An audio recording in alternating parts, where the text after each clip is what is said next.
네, 오늘은 2단원 주기율표에 대해서 배우도록 하겠습니다.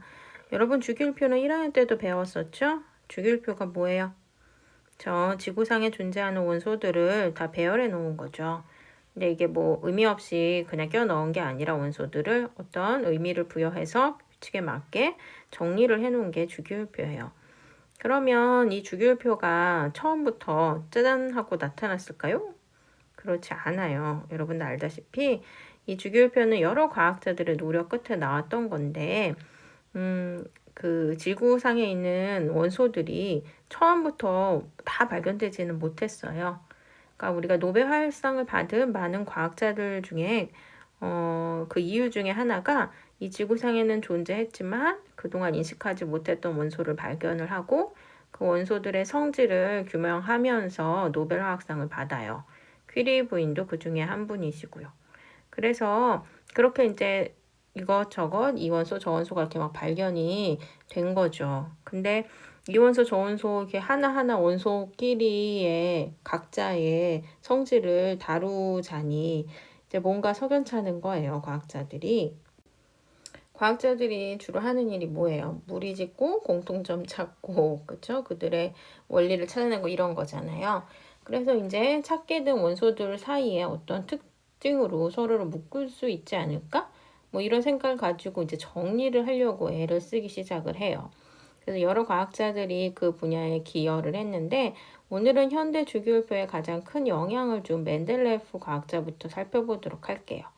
멘델레프 과학자는 이제 이분이 살았던 당시에는 63종류의 원소들이 발견된 상태였어요. 현재 주기율표는 100번이 넘어요. 그쵸? 원소 종류가 100개가 넘는다는 소리인데 이분이 살았던 당시에는 63종류 정도가 발견이 됐었나 봐요. 그래서 이 원소들을 이제 원자량 순으로 배열을 하다가 뭘 찾게 된 거죠. 일단 원자량 기억하죠? 그쵸? 탄소 12 기준. 상대적인 질량순인 거죠. 그쵸? 그래서 상대적인 질량이 작은 애부터 큰 순서대로 배열을 한 거죠. 그래서 수소가 원자량이 가장 작고 그 다음으로는 리튬이 나와 있네요. 그쵸? 헬륨은 아직 발견되기 전이었던 것 같아요. 그 다음 베릴륨, 붕소, 탄소, 질소 이렇게 나가다가 이제 마그네슘, 그쵸? 마그네슘을 봤더니 이제 나트륨보다는 이제 원자량이 더 상대적으로 큰 순서였는데 이 옆에 있는 베릴륨이랑 화학적 성질이 비슷한 거를 이제 알게 된 거죠. 그래서 이 마그네슘을 베릴륨 옆에다 배치를 해요. 그 다음에 마그네슘 다음에 원자량이 큰 애가 알루미늄인데 얘는 붕소랑도 화학적 성질이 비슷한 거예요. 그래서 또 그 옆에다 배치를 했고 그 다음에 이제 규소인데 규소는 또 탄소랑 비슷했던 거죠. 그래서 계속 원자량 순서를 또 배치를 하다 보니까 옆에 나왔던 아연이 마그네슘이랑 또 화학적 성질이 비슷했고 그 다음에 뭐 이런 식으로 계속 반복적으로 화학적 성질이 비슷한 애가 나타났다는 거를 멘델레프 아저씨가 알게 돼요. 그러면서 뭐까지 예언을 하냐면 이 빈 공간이 있어요. 이게 물음표죠. 그래서 이 당시 발견되지 않았던 원소들 이것들에 대해서도 예측을 하게 돼요. 그래서 앞으로 이 빈 공간에 원소가 발견될 거고 이 원소들은 이 옆에 있는 원소와 화학적 성질이 비슷할 것이다 라고까지 예측을 하죠. 이런 발표가 일어나고 과학자들이 뭐 대환영하면서 처음부터 받아들여 주지는 않았어요. 그렇지만 이제 시간이 지나면서 실제로 이 빈 공간의 원소들이 발견이 되고 그리고 이제 이 이론이 얼마나 의미가 있는지를 인정하게 되죠. 그래서 이제 노벨상 후보에 오르기는 했는데 한 표 차이로 받으시지 못했대요. 그리고 그 다음에 이제 돌아가셔서 노벨상 후보는 살아있는 사람에게만 수여가 되는 거라서 안타깝게 이제 상은 받지는 못했지만 그래도 어쨌건 화학에서는 큰 기여를 한 과학자로 존경을 받고 있답니다. 그러면 이 멘델레프 아저씨가 발견한 이 원리를 가지고 이제 현대 주기율표까지 영향을 주게 되는데 현대 주기율표를 살펴봅시다. 현대 주기율표를 집대성한 과학자는 모줄리예요. 그래서 여기 보이시죠? 사진에. 그렇죠? 그래서 이분이 집대성을 했는데 멘델레프 아저씨는 원자량 순서대로 원소들을 배열을 했죠. 근데 이제 좀 더 수정을 가해서 좀 더 정확한 주기율표를 만들게 돼요. 그래서 원자량 순이 아니라 원자 번호 순서대로 원소들을 나열하게 됩니다. 원자 번호는 뭐였죠? 저 양성자 개수였죠. 양성자 개수가 1개, 2개, 3개, 4개 순으로 배치가 돼 있어요. 수소가 하나고 헬륨이 2개고 3개, 4개, 여기 다 써있죠. 5개, 6개, 7개 이런 식으로 양성자 순서대로 배열을 해요. 그리고 이제 멘델레이프처럼 화학적 성질이 비슷한 애가 어떻게 오냐? 같은 세로줄에 오게끔 배치를 해요. 그러니까 이 세로줄에 있는 얘네들은 화학적 성질이 비슷해요. 그러니까 리튬, 나트륨, 칼륨, 베릴륨, 마그네슘, 칼슘, 스트론튬 얘네도 마찬가지고요. 그래서 보시면 아까 얘기했듯이 원자량 순서대로 이렇게 커지기는 하는데 커지면서 같은 세로줄에 비슷한 화학적 성질을 갖는 원소들이 오도록 배치를 해놓은 게 현대 주기율표예요. 그럼 전체적인 틀을 보면 현대 주기율표에는 가로줄이 있고 세로줄이 있어요. 그렇죠? 가로줄은 총 몇 개인가요? 이 가로줄 하나, 둘, 셋, 넷, 다섯, 여섯, 7개의 가로줄이 있어요. 여기 있는 이 2개는 이 안에 일로 원래는 껴들어가야 되는데 끼면은 표가 이제 어그러지기 때문에 빼놔서 표시를 해놓은 거고 실제 가로줄은 7줄이에요. 그래서 이 가로를 뭐라고 하냐면 주기라고 해요. 주기. 그래서 여기는 1주기, 얘는 2주기 원소 이렇게 되는 거죠. 다시 말하면 첫 번째 가로줄에 있는 수소랑 헬륨은 1주기 원소인 거고 리튬, 베릴륨, 붕소탄소, 질소 얘네들은 2주기 원소인 거예요. 그래서 총 7주기 원소까지 있는 거예요. 됐죠? 그럼 이제 세로줄은 몇 개요? 여기 써있죠? 1개, 2개, 3개 해서 몇 개까지 있어요? 18개까지 있어요. 그래서 세로줄은 뭐라 그러냐면 족이라 그래요. 그러니까 1족 원소들, 2족 원소들, 여기는 17족 원소들. 다시 말하면 플로린, 염소, 브로민, 아이오딘 얘네들은 다 17족 원소들인 거예요. 그래서 이렇게 주기와 족으로 배열이 되어 있는데 이 아이들의 전자적인 움직임을 한번 살펴보도록 하겠습니다. 지금 주기율표에 배치된 원소들을 보호 모형으로 나타낸 거예요. 우리가 이제 전자구름 모형까지 배우기는 했지만 전자구름에서는 오비탈 안에 전자들의 위치를 정확히 우리가 표시하기 어려웠죠. 그래서 좀 살펴보기가 이게 어렵기 때문에 이제 보호 모형을 많이 사용을 해서 나타내요. 그럼 여기 지금 원소들이 원자 번호 순서대로 배치가 되어 있어요. 얘가 1번, 2번, 3번, 4번, 5번 이런 식으로 배치가 돼 있죠.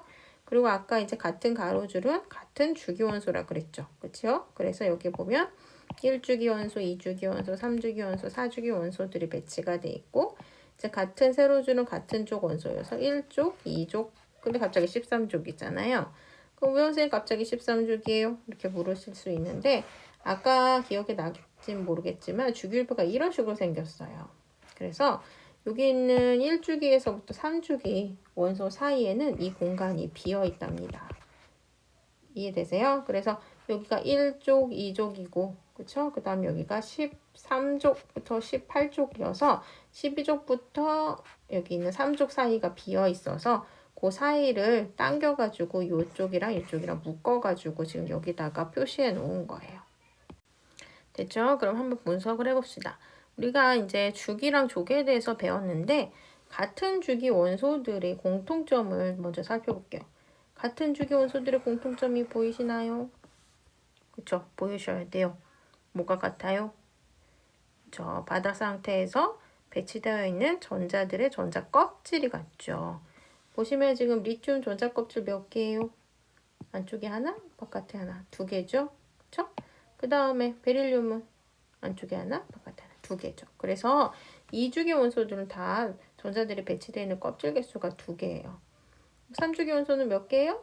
3개죠, 3개. 그쵸? 그래서 같은 주기 원소들은 바닥 상태 전자가 배치되어 있는 전자 껍질 개수가 동일해요.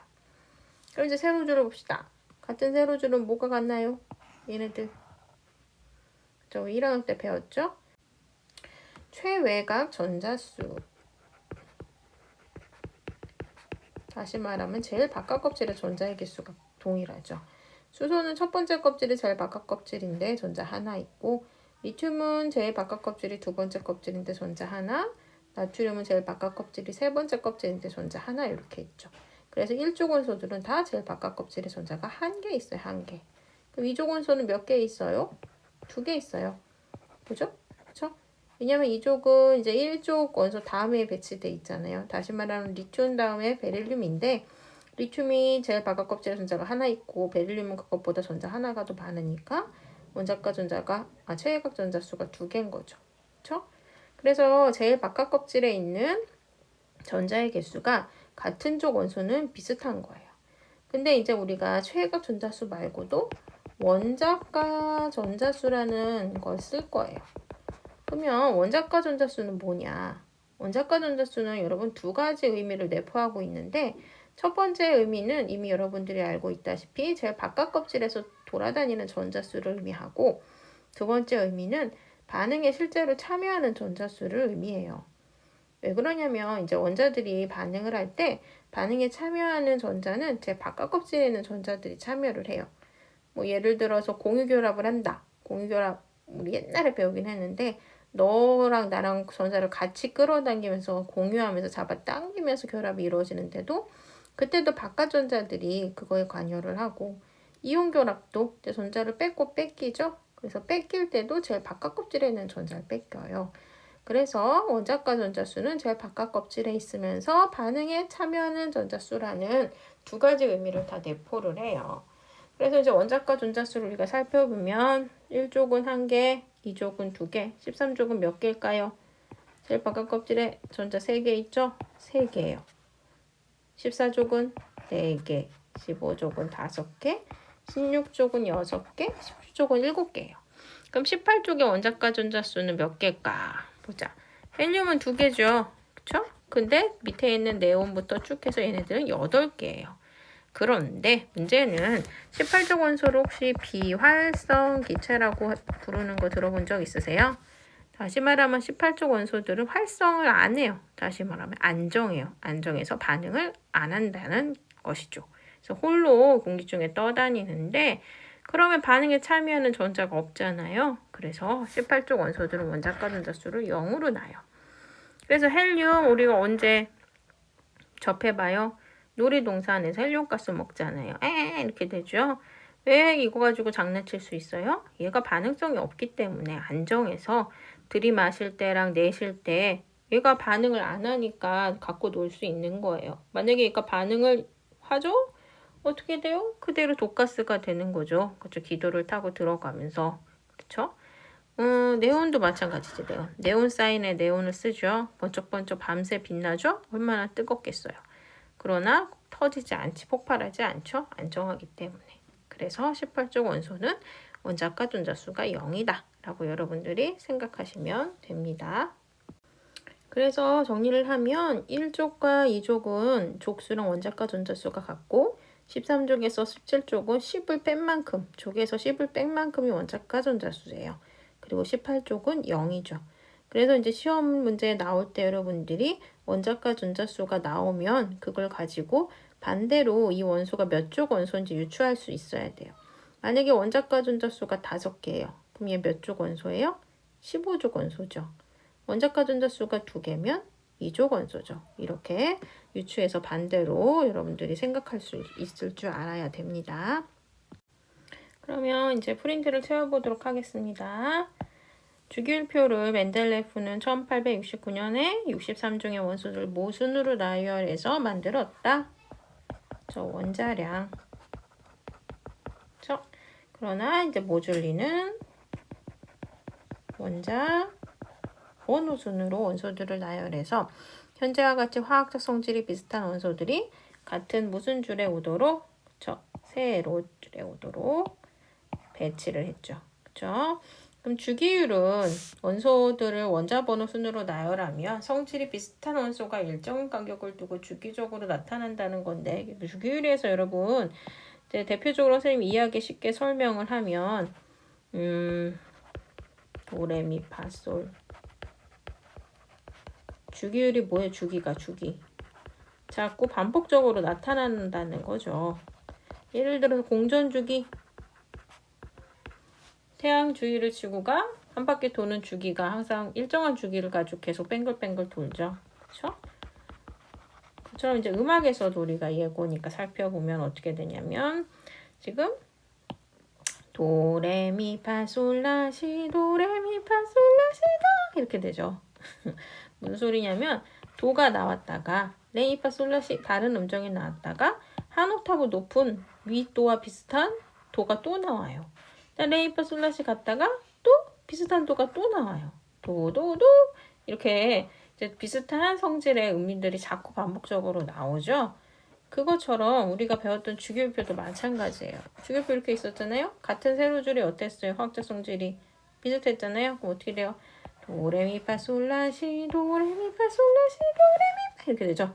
도도도 레레레 이렇게 되는 거죠. 그래서 화학적 성질이 비슷한 원소가 자꾸 반복적으로 나온다. 그래서 그게 주기율인 거예요. 이해하셨죠? 그럼 이제 주기율표는 주기율에 따라서 배열한 표인데 여기 다 적혀 있네. 그쵸? 주기율표의 세로줄은 뭐라 그래요? 족이라 그러고 1족에서 18족까지 있죠. 그리고 같은 쪽 원소들은 원자과 전자수가 같아서 화학적 성질이 비슷하다. 됐나요? 그 다음에 가로줄은 주기다. 주기는 전자 껍질 수가 같다. 그렇죠? 이렇게 여러분들이 정리를 하시고 봅시다.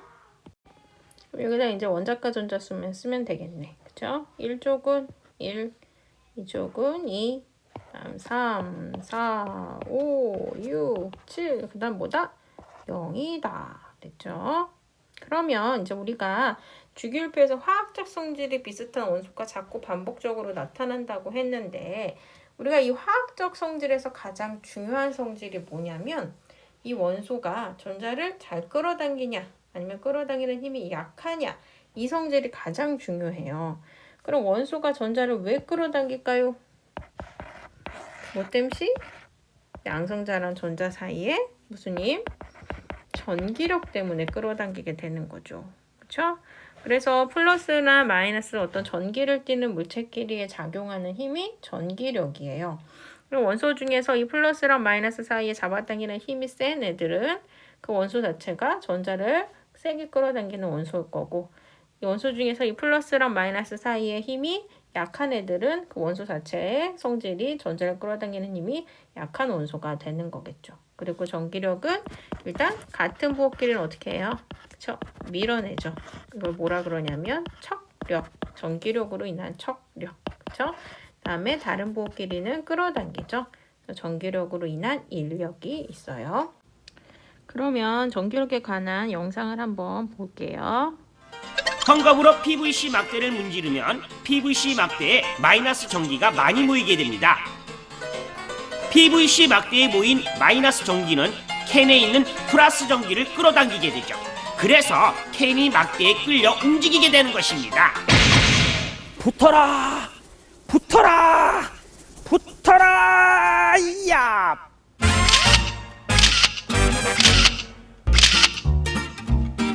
붙었죠? 자, 이번엔 다른 걸 보여드리죠. 보십시오.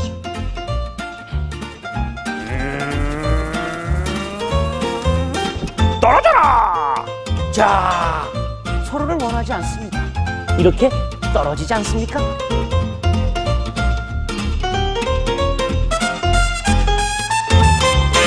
붙었다 떨어졌다, 밀었다 당겼다. 이게 바로 정전기의 현상이죠.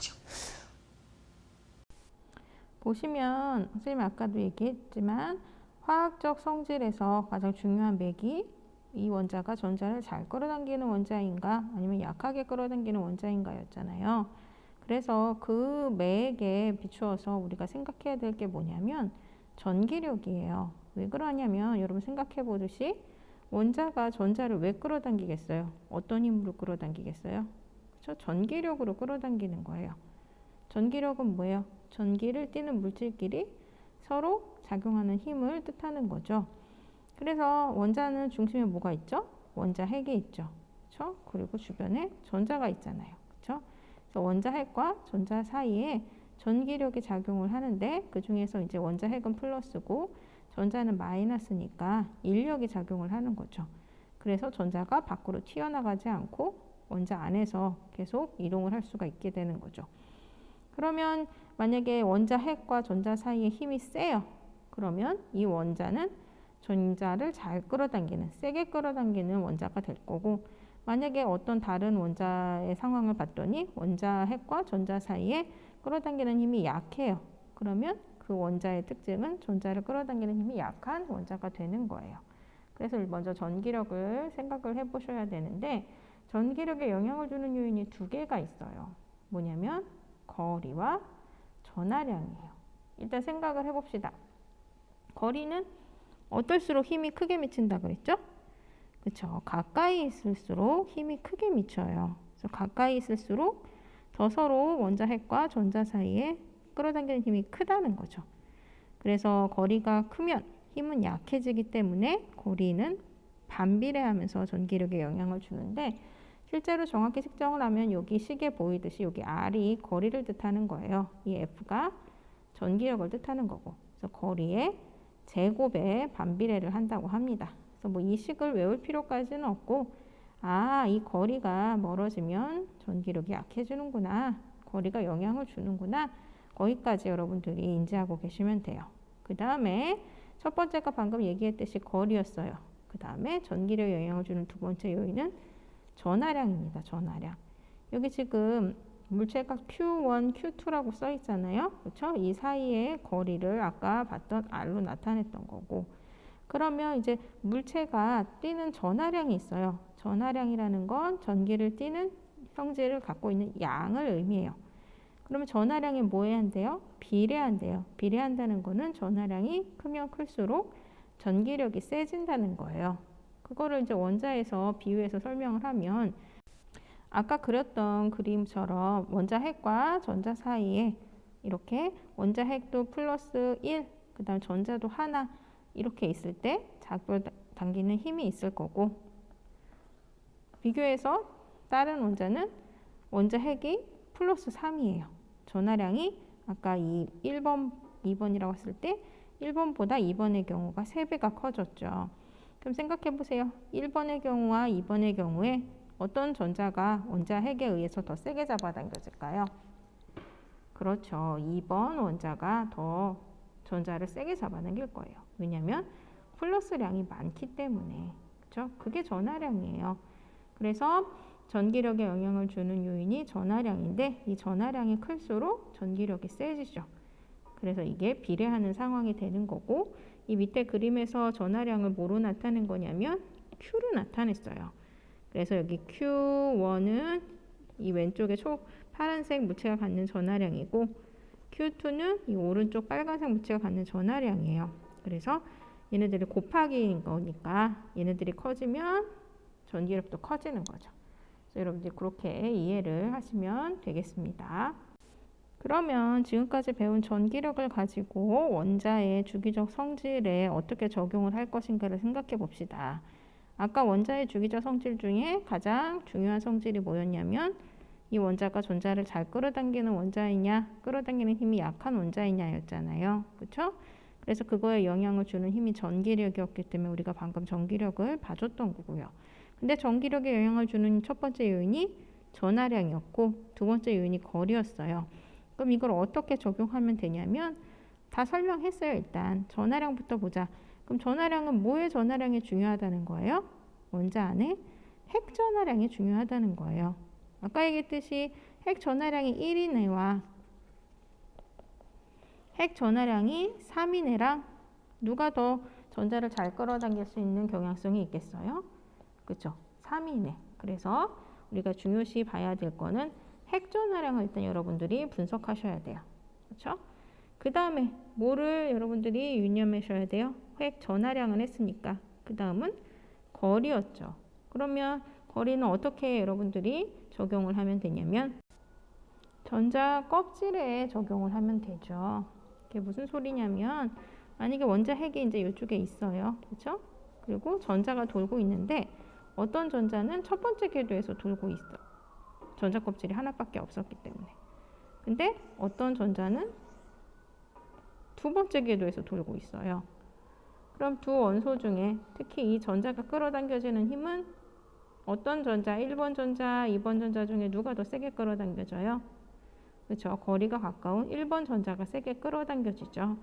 2번 전자보다는. 그래서 이 거리가 멀어질수록, 다시 말하면 껍질이 많아질수록 거리가 멀어지기 때문에 원자핵과 전자 사이의 힘이 약해져요. 그렇죠? 그래서 이렇게 거리는 껍질로 여러분들이 적용해서 분석을 해주면 된답니다. 앞에서 보았듯이 우리가 전기력이 중요하다고 했고, 그렇죠?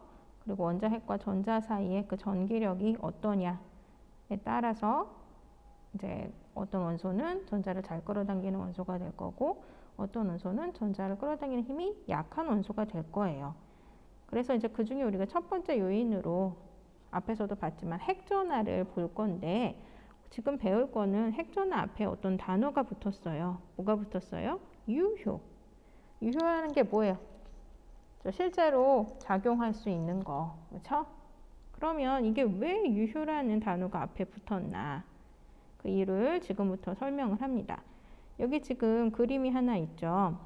지금 이쪽은 원자핵을 뜻하는 거고, 이 노란색은 전자들을 뜻하겠죠.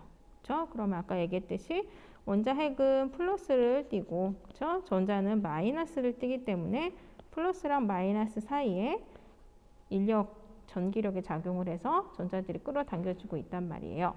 그럼 이 전자들 중에 먼저 이 전자를 한번 봅시다.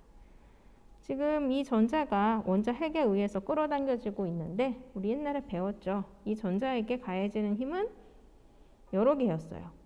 왜 여러 개였어요? 일단 양성자랑, 그러니까 원자핵에 있는 양성자랑 전자 사이에 무슨 힘이 가해지고 있어요? 인력, 끌어당겨지는 힘이 가해지고 있어요. 서로 끌어당기는 힘. 왜냐면 플러스랑 마이너스 사이기 때문에. 근데 그 힘만 있는 게 아니었죠? 무슨 힘도 있었어요? 청력. 마이너스와 마이너스 사이에 청력도 있었단 말이죠. 그래서 이 유효핵전하는 의미는 뭐냐면, 이 전자가 실제로 느끼는 핵전하량을 의미하는 거예요. 만약에 이제 여기 있는 이 그림에 보이는 원소가 핵전하량이 플러스 5라고 해봅시다. 그렇죠? 플러스 5라고 해요. 근데 이 플러스 5의 핵전하량이 이 지금 바깥에 있는 이 전자한테 이 핵전하량으로 인해서 100% 전기력이 다 작용을 해서 이 전자가 끌어당겨지지는 못해요. 왜요?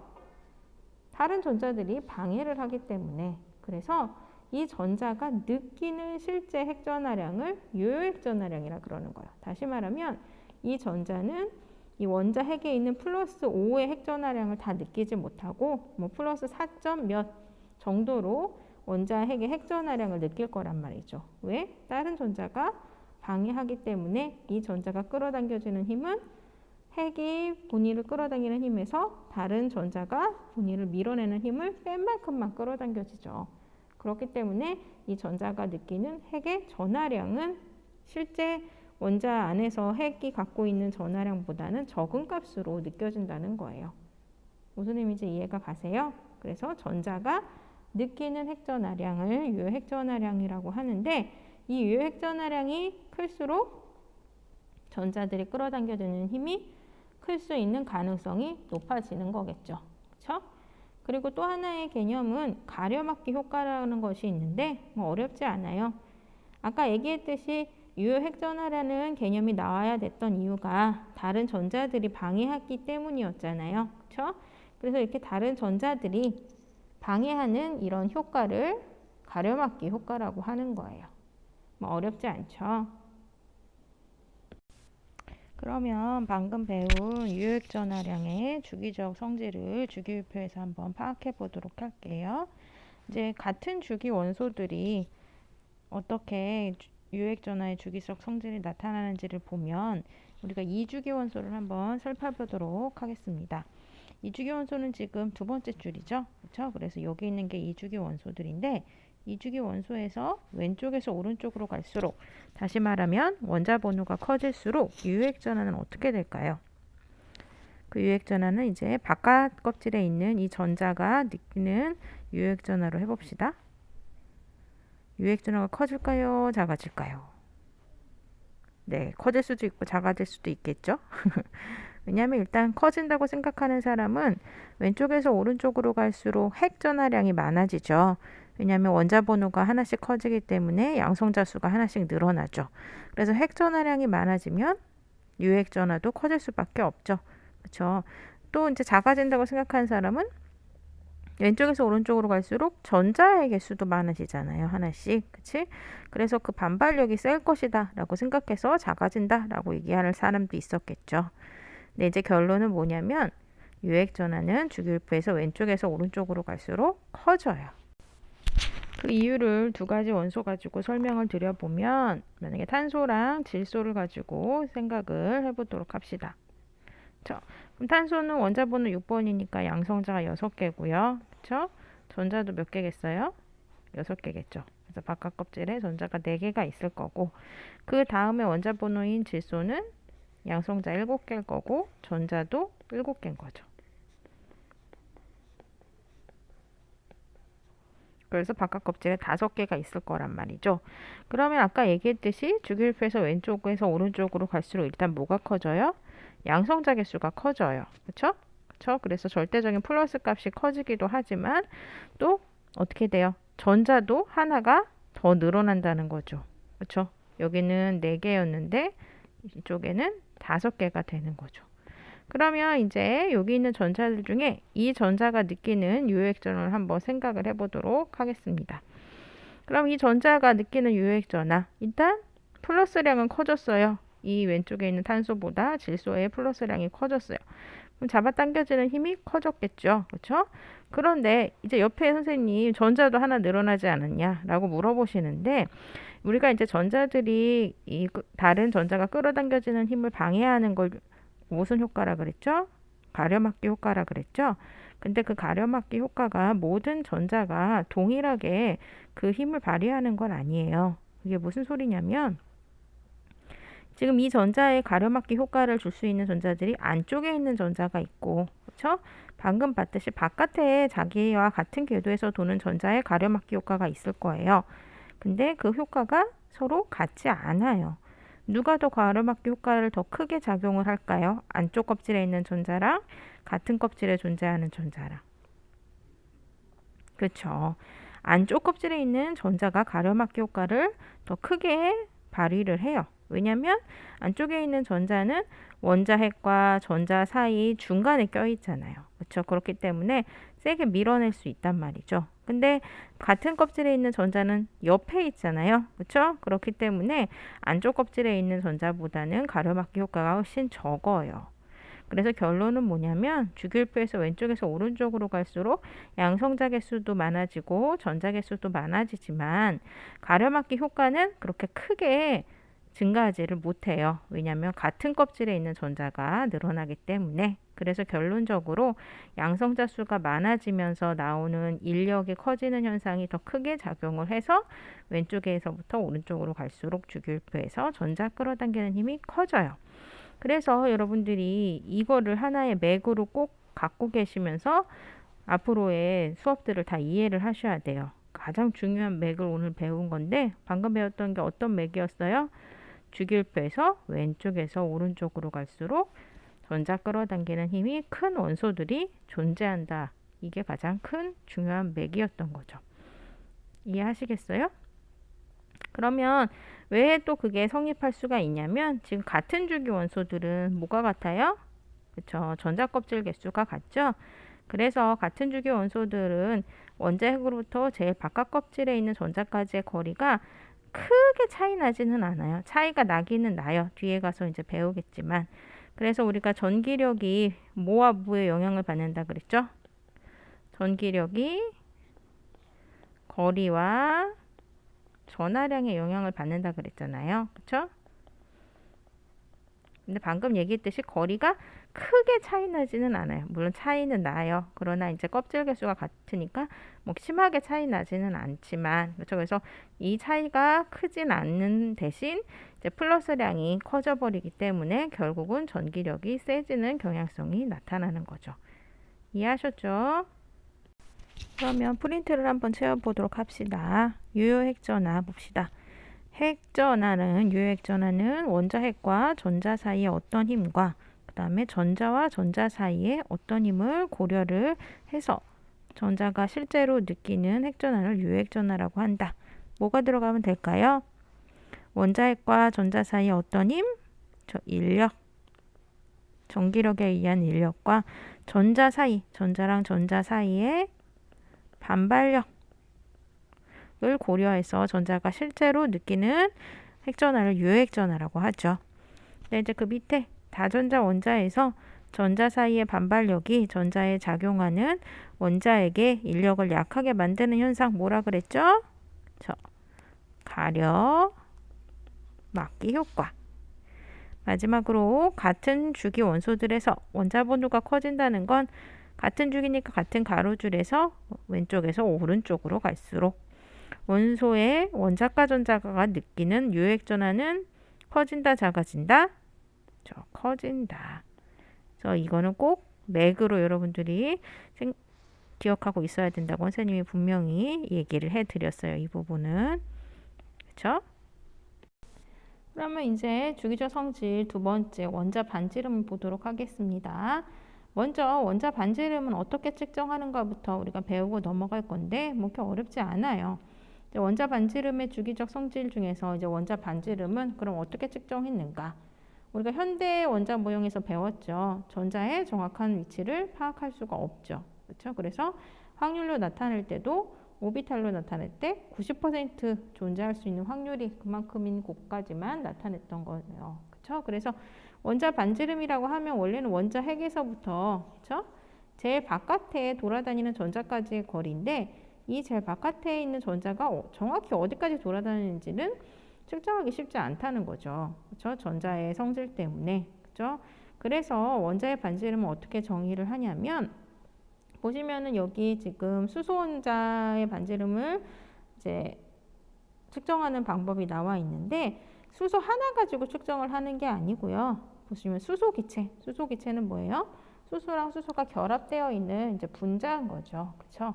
그래서 이 분자에 뭐를 측정을 하냐면 분자에서 지금 분자라는 거는 지금 두 수소가 지금 결합을 해서 이루어진 형태인데 이 원자핵과 원자핵 사이의 거리를 먼저 측정을 해요.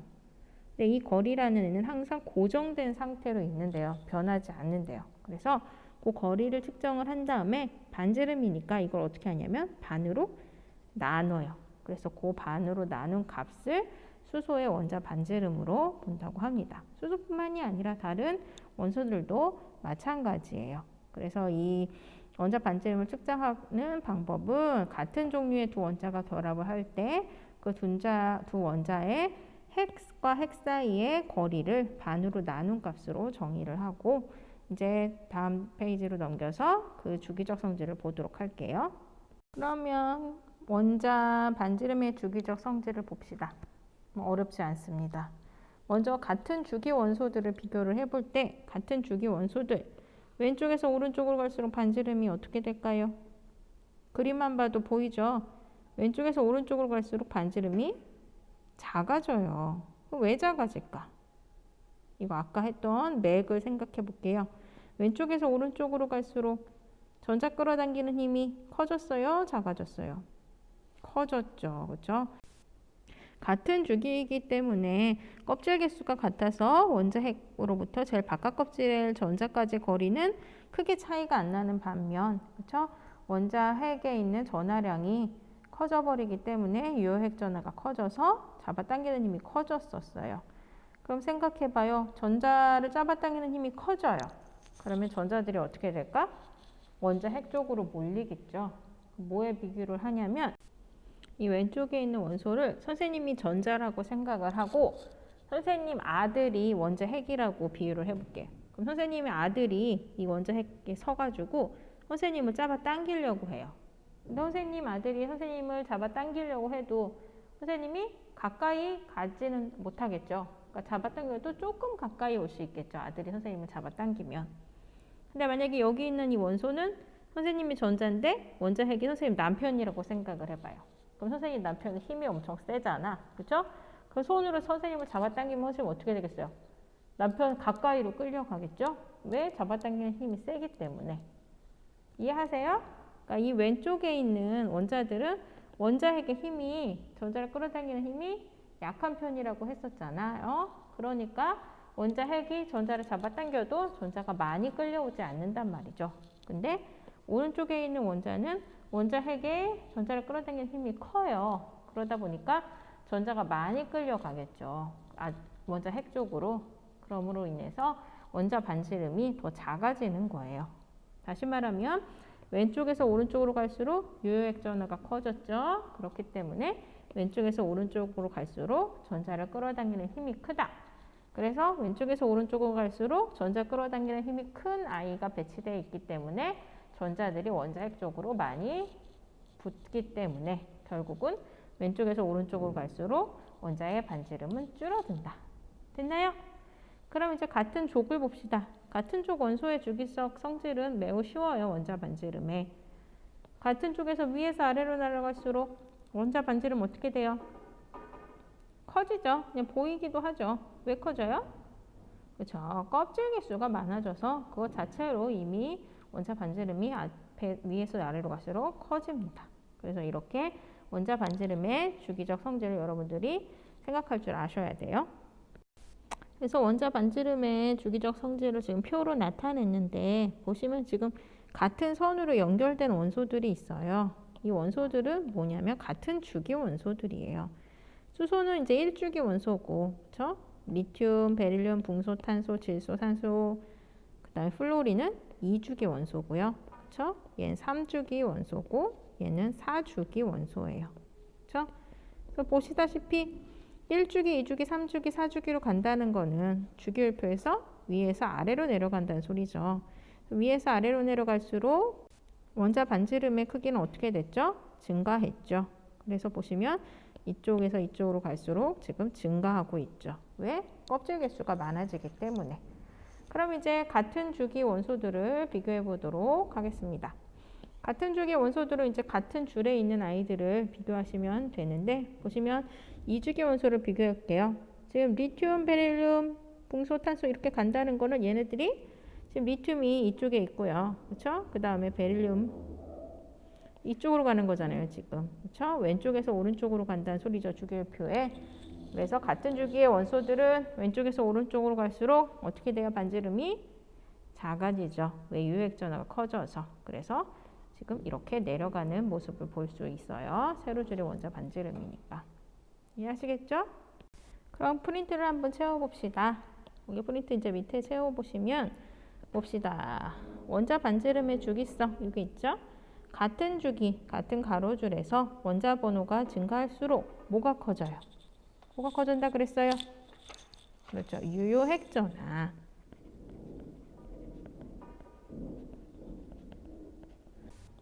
커지면서 전자가 원자 핵 쪽으로 강하게 끌리게 되죠.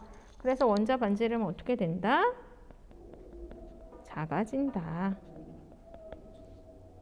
다음 페이지. 같은 족에서, 같은 세로줄에서는 원자 번호가 증가한다는 건 위에서 아래로 내려간다는 거죠. 그럼 뭐가 증가해요? 그렇죠. 전자, 껍질, 수의 증가에 의해서 원자 반지름이 어떻게 된다? 아래로 갈수록 커진다. 이해하셨죠? 수고하셨습니다, 오늘.